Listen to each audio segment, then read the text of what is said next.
Hey everybody, it's Jason Blaha here, and it's time for part 5 of the Monday Q&A, so let's finish this up. And I'm sorry these have gone so fast. These questions have been just really easy for me to answer. Are there any additional tips you would give to lifters in their 30s? I would assume mobility drills become increasingly important with age. Yeah, mobility work and stretching in general becomes more important with age, but the other thing you need to look at is going to be recovery and connective tissue recovery. I've mentioned this before on this topic. But as you get older, you need to be more patient. You need to pay a little more attention to form because you can be slightly more injury prone. And it can take your connective tissue, mainly your tendons and ligaments to some extent. It can take them longer to recover from heavy loads and training. And accordingly, you need to pay more attention to them. If they start getting irritated, you need to deload. Don't be like younger guys who say, well, I'll deload in another 2 or 3 weeks. If you're getting inflammation of your connective tissue in your 30s or 40s, do yourself a favor and just take a deload. Be patient. Make sure those things recover. Don't try to say, well, I want to get 1 extra half week of progress in this year at the expense of developing tendonitis or snapping a tendon. It's not worth it. When you're older in your training, you're in it for the long haul. So be patient, do things right, pay attention to connective tissue, deload when you need to, and work on your form more. All right, next question. Can you injure yourself while having good form? If so, what can be the causes of injury if form is not an issue? Overuse injuries. That's going to be, if your form is good, overuse injuries are going to be the #1 cause, which means excessive amounts of volume for you. And if you're not using any sort of drugs or anything to strengthen connective tissue and to speed up recovery of those things, then you can't use excessive amounts of volume. And you can't do like some of these guys do who go, I'm going to go lift weights for 2 hours a day, 6 days a week, and endless sets, even with good form, will eventually inflame your connective tissue, and it can eventually cause you to injure yourself.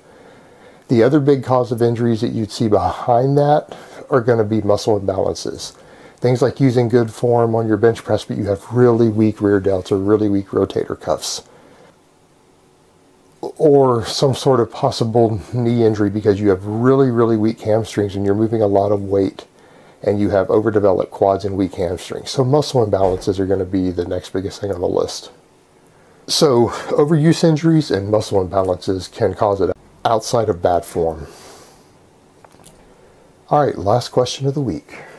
Jason, is it good to bench press with pause, competitive bench, every single time while training for powerlifting?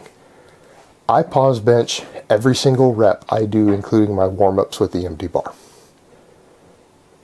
Because realistically, I'm a raw bencher, and that's what we're talking about here is competition benchers who are raw benchers.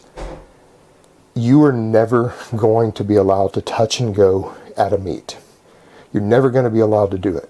So training for it, you're not training yourself to be the strongest at your weak point. It's off the chest. Very, very, very few raw benchers are weak at the lockout. If you can get the weight moving fast enough and explosively enough off the bottom, which is done by pause benching every rep, you're probably not going to truly miss a lockout. You're going to miss the lift a few inches off the chest.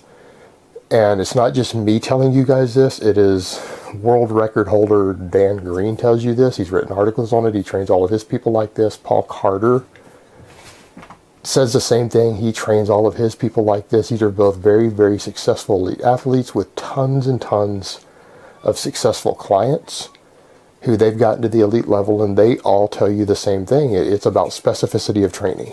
So if you want to get better at being a raw bencher at competitions, then all of your work sets and probably even your warm-up sets would probably benefit from you doing a pause every single time on the chest, at least as long of a pause as you're going to have to do at competition. And I personally prefer to pause longer. So yes, absolutely, this is the way to go, in my opinion at least, in the opinion of quite a few far more qualified coaches than myself. All right, guys, so that's really all I have to say on that today. I hope it has been informative, and I will talk to you guys next time. But let me give you guys a bicep shot before I go. Oh, Mount Vesuvius.